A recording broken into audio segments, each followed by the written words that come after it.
Salut à tout le monde, salut à vous mes amis codeurs.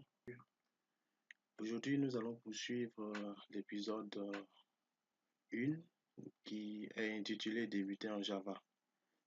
Alors aujourd'hui nous allons parler des métiers d'un développeur Java. Je vous demande de liker la vidéo, de me laisser des commentaires. Aussi, n'ont pas encore regardé, visualisé les autres vidéos, je vous invite à le faire parce que nous sommes dans un processus, donc il faut que vous puissiez nous comprendre. Il faut que vous puissiez voir un peu, me suivre dans ma logique. Au début, on a parlé de Java. Qu'est-ce que c'est que Java? Qu'est-ce que c'est que le langage Java? On a vu un peu tout ce qui était concept qui tournait autour de Java. Ensuite, on a vu les plateformes, les différentes plateformes. Et aujourd'hui, nous allons parler des métiers d'un développeur Java. Alors, notre objectif, comme on l'a dit depuis le départ, c'est de démystifier Java. Une fois que Java est démystifié, cela sous-entend que nous maîtrisons Java, nous sommes devenus des experts en Java. Donc, nous allons intégrer des équipes où nous allons devoir travailler. Et quand nous allons travailler, cela veut dire qu'en contrepartie, on aura un salaire. Donc, il faut qu'on sache quels sont les métiers qu'on peut exercer après notre formation que nous sommes en train de faire. Donc, c'est un peu ça le but de cette vidéo. Alors, donc, quelques métiers présents sur le marché de l'emploi. Alors, un développeur Java peut être un concepteur, il peut être aussi un analyste programmeur, il peut être un administrateur de base de données, il peut être un architecte, il peut être un développeur, il peut être un chef de projet, être également un testeur. Donc, nous allons, pour chaque point, nous allons essayer de voir qu'est-ce que, euh, quelles sont les prérogatives, quelles sont les tâches que chaque fonction regorge.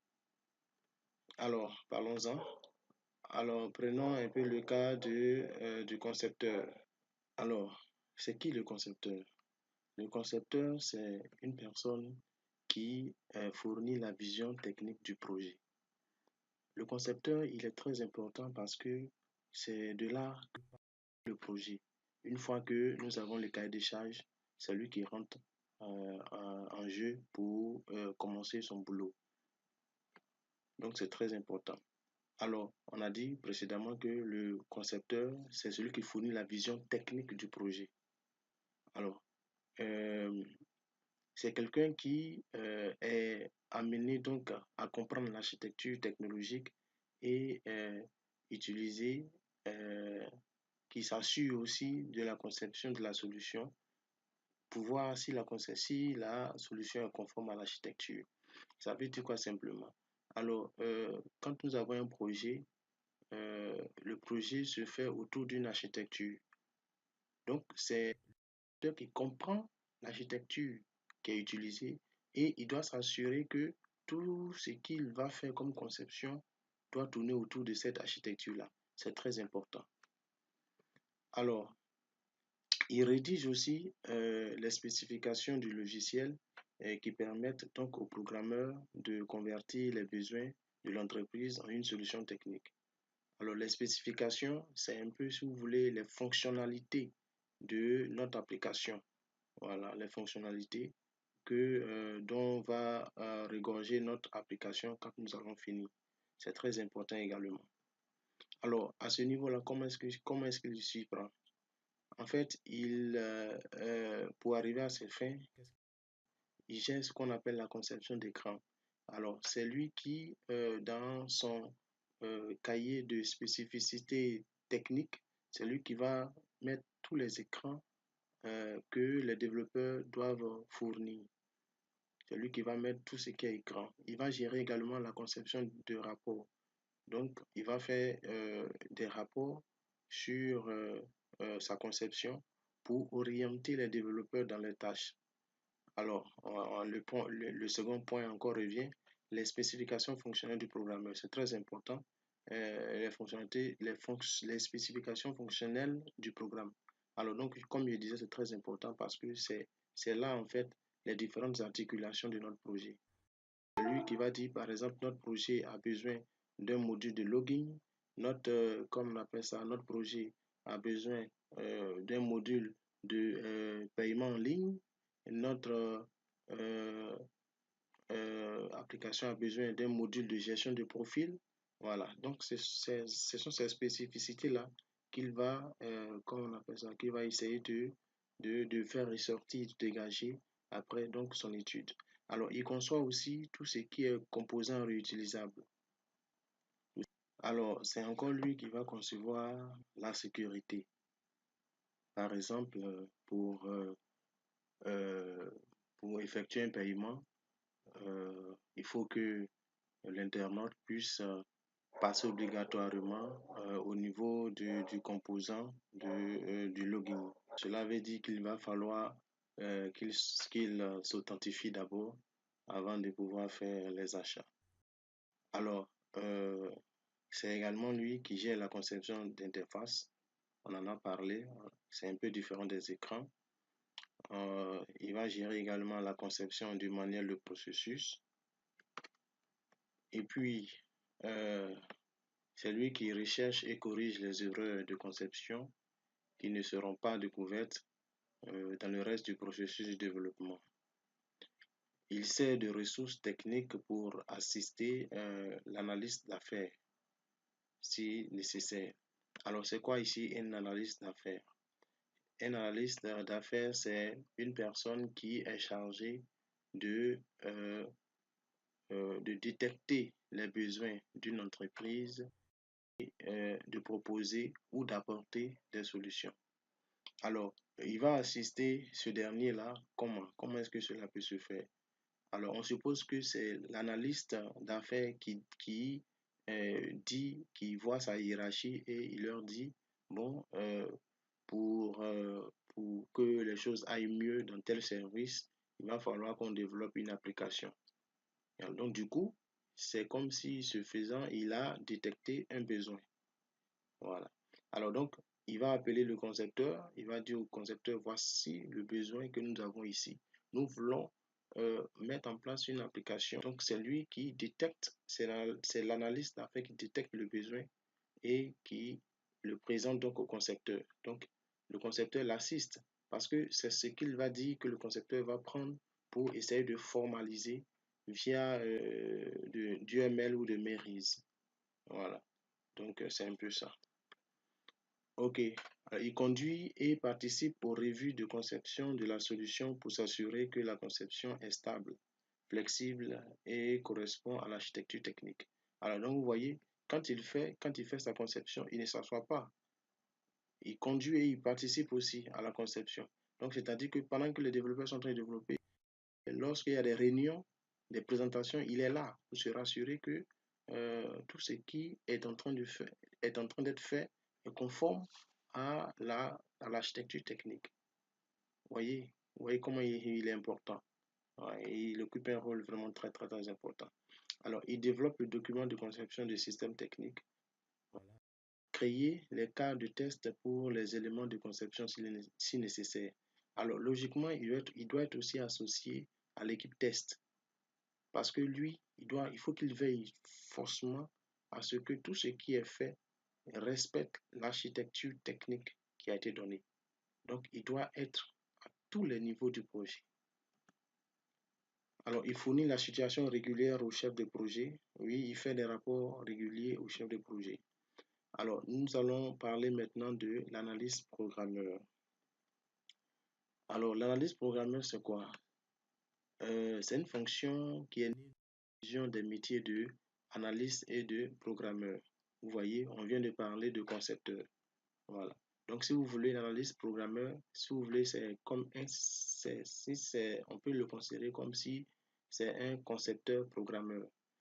Voilà. C'est-à-dire que au lieu d'attendre le cahier des spécificités fonctionnelles qui est défini après donc l'étude des cahiers de charges, lui-même, il va, euh, il reçoit le cahier des charges, il fait son étude, il se met dans la peau du concepteur.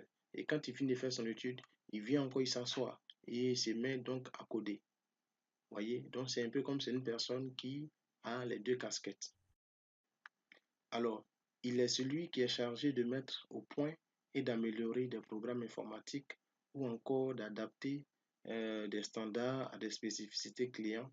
Son travail consiste à analyser les besoins du client, ses obligations et ses contraintes. Tout à l'heure, ce qu'on vient de dire. Ici, en fait, c'est un peu comme s'il joue le rôle du concepteur.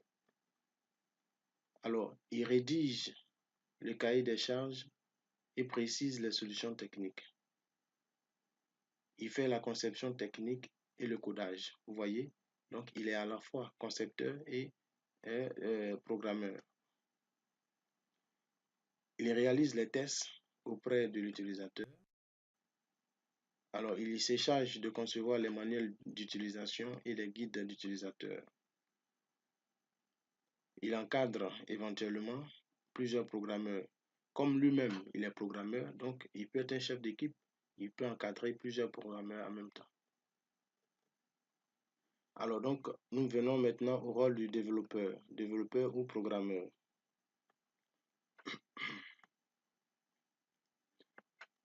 Alors, c'est un terme qui s'applique à une personne qui conçoit des logiciels. Et parmi les développeurs, on a plusieurs niveaux. On a le développeur web. Alors, le développeur web est une personne qui édite des codes sources à partir des langages de programmation web. Alors, et il s'essaie par exemple des langages de balisage tels que le HTML, le CSS ou le XML.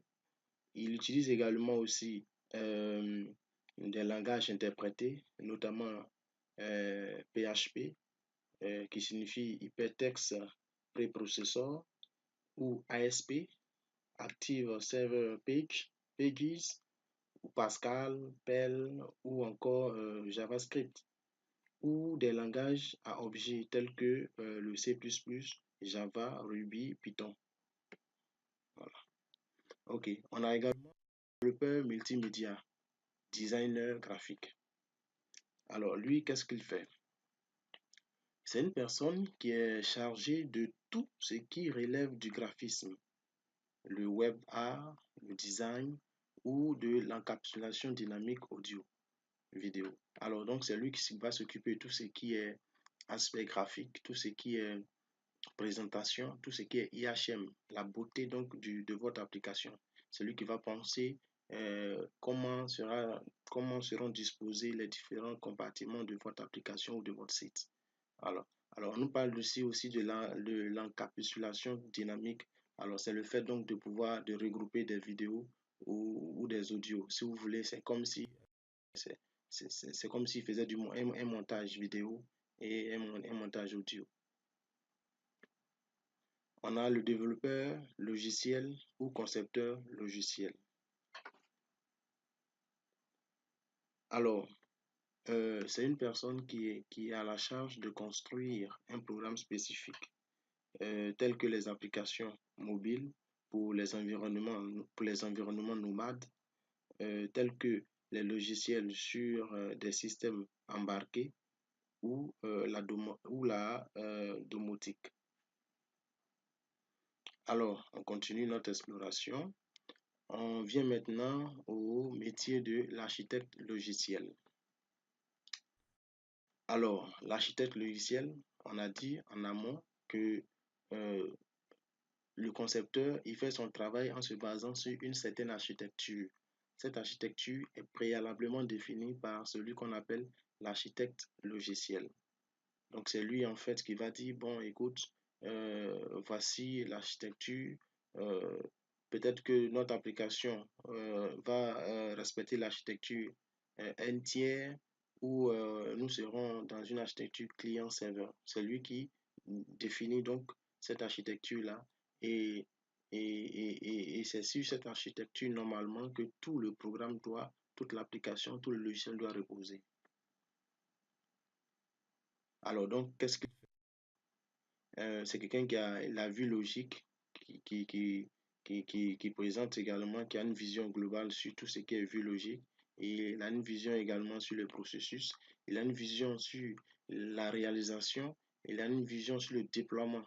Voilà, c'est tous ces aspects-là. Et il considère tous ces aspects pour définir donc l'architecture.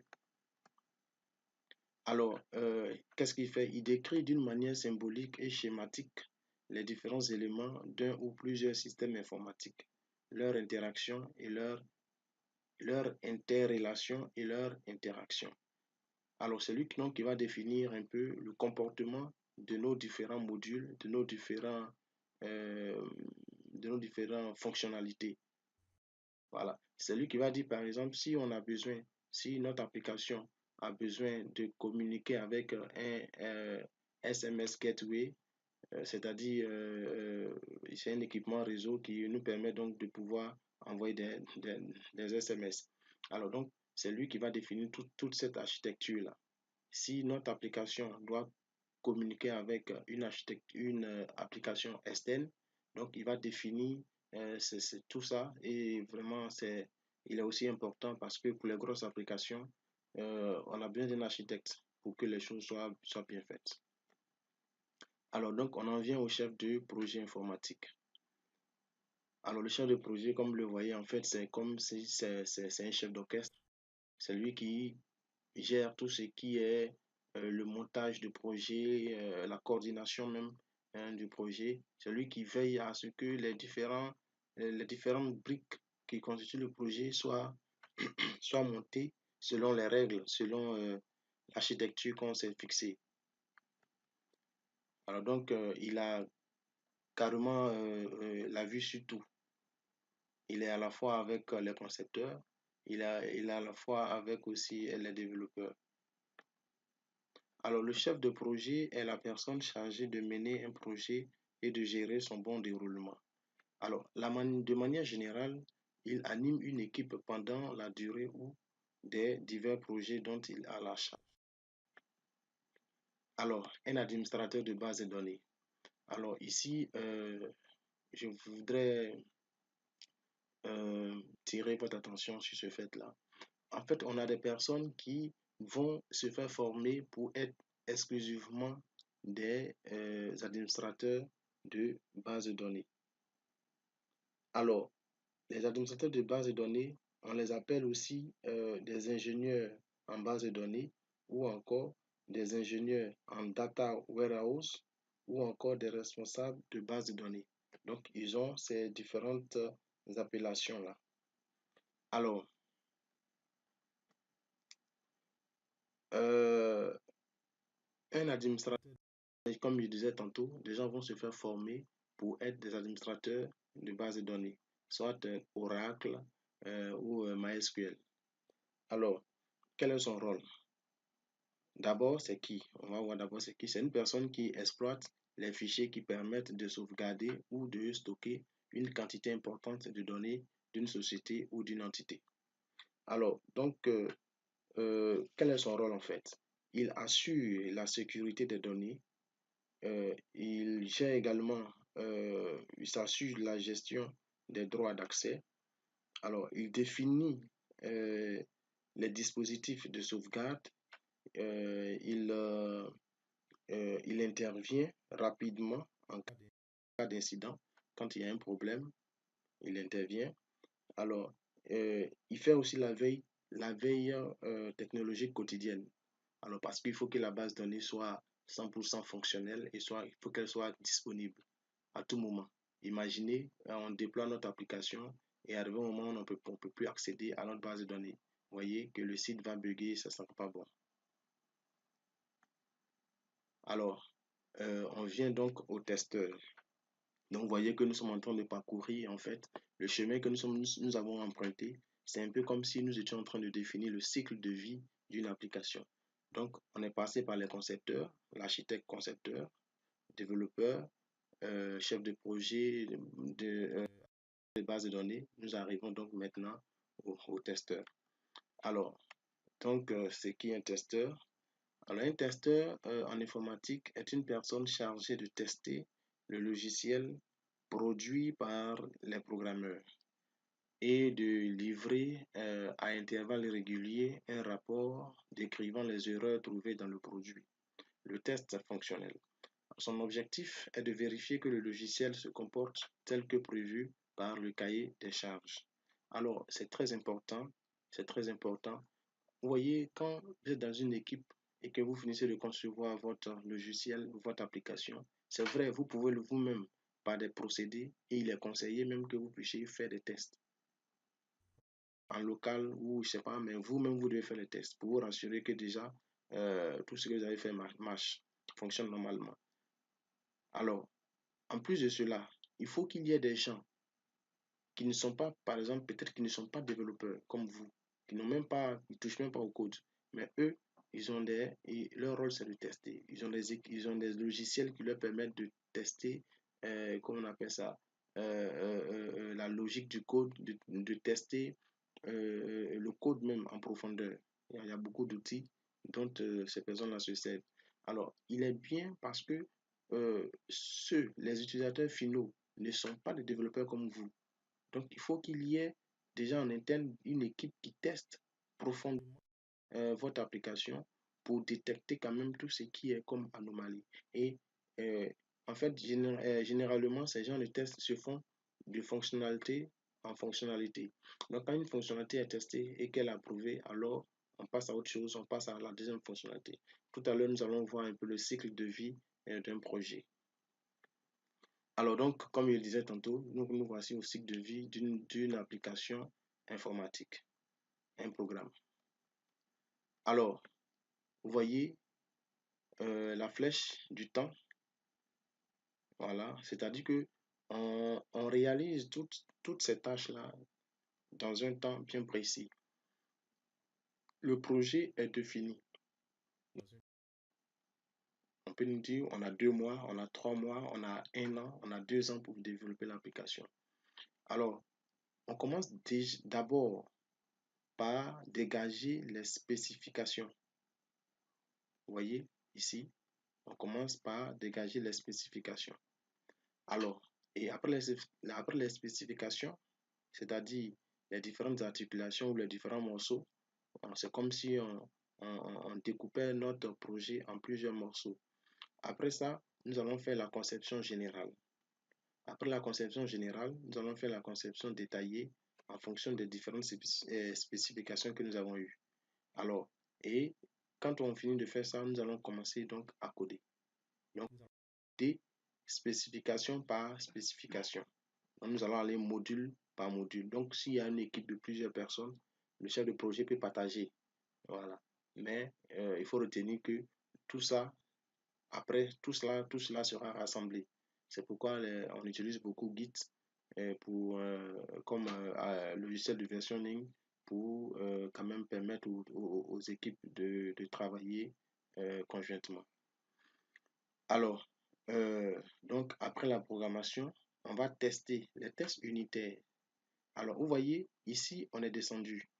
La flèche montre qu'on est descendu. Ici, nous allons monter. Mais il y a des flèches qui sont orientées encore vers les éléments quand on descendait ici. Alors, donc, vous voyez, les tests unitaires vont concerner la conception détaillée. Alors, si dans notre application, on a trouvé par exemple 4 modules, donc on va concevoir, on va développer les modules là un à un. Donc, quand nous allons les tester, également, nous allons les tester un à un. Si on a développé le module de connexion, alors quand nous allons tester, on va tester le module de connexion. Si après ça, on a développé le module de achat, paiement en ligne, on va tester également ce module-là séparément de la connexion. Voilà. Et vraiment, c'est très bon, c'est très utile parce que ça nous permet de est-ce que la fonctionnalité elle-même, dans sa globalité, là, est-ce qu'elle respecte tel qu'elle est définie donc dans le cahier de charge. Alors après ça, on va passer à l'intégration. Ça veut dire quoi? On a testé nos différents modules, donc nous allons les intégrer, nous allons les monter. C'est comme si nous avons fait des briques, nous avons mis le sous-basement, donc nous allons construire notre maison, nous allons rassembler les blocs. Et quand nous finissons donc de faire cette intégration, il y a la qualification. En fait, la qualification, avant la qualification, il y a une étape intermédiaire qui vient, c'est-à-dire quand on finit de tout monter, c'est vrai qu'on a testé de manière unitaire, mais comme on a fini de tout monter, donc il faut qu'on fasse un test global pour voir effectivement la solution là répond effectivement à tout ce que nous a demandé le cahier des charges. Et lorsque c'est bon, alors on valide et nous avons fini le projet. Alors voici encore un autre. La première technique que je vous ai montrée, c'est la technique en V. Et voici une deuxième technique encore, la technique en cercle, sous forme de cercle. Alors ici, on va commencer par analyse des risques. C'est parce qu'il y a un besoin, il y a un risque quelque part. Et ce risque-là est lié à un besoin que nous avons. Donc, après l'analyse des risques, on a analyse des besoins. Après l'analyse des besoins, on a les spécifications. Ici, c'est là où on reçoit le cahier des charges. Donc, on va étudier le cahier des charges. Il sera étudié par le concepteur pour détecter les fonctions, les spécifications fonctionnelles. Ensuite, on va concevoir euh, l'architecture. C'est si l'architecte va dire, bon, écoutez, notre application va tourner dans un environnement client-serveur. Et, voilà, c'est lui qui va définir tout ce clair pour l'architecture. Alors, donc, après ça, nous allons faire la conception détaillée. La conception détaillée, ça veut dire par spécification. Ensuite, nous allons coder. Nous allons coder quoi? Nous allons coder la conception détaillée, c'est-à-dire module par module, ou bien si vous voulez, spécification par spécification. Après le codage, nous allons tester également, faire les tests unitaires, on vient de l'expliquer. Après, nous allons faire les tests d'intégration. Nous allons monter tous ces modules-là afin qu'ils puissent former un bloc. Et nous allons faire le test de validation. C'est le test que je vous ai dit, c'est l'étape intermédiaire que je vous ai parlé. Après ça, on a la livraison de la version, d'une version. Donc, si vous voulez, c'est la version 001. C'est la première version de notre application que nous livrons. Voilà. OK. Donc, voici un peu le cycle de vie là. Alors, donc, mes amis, nous sommes donc à la fin de notre étude. Alors, je vous exhorte donc à vous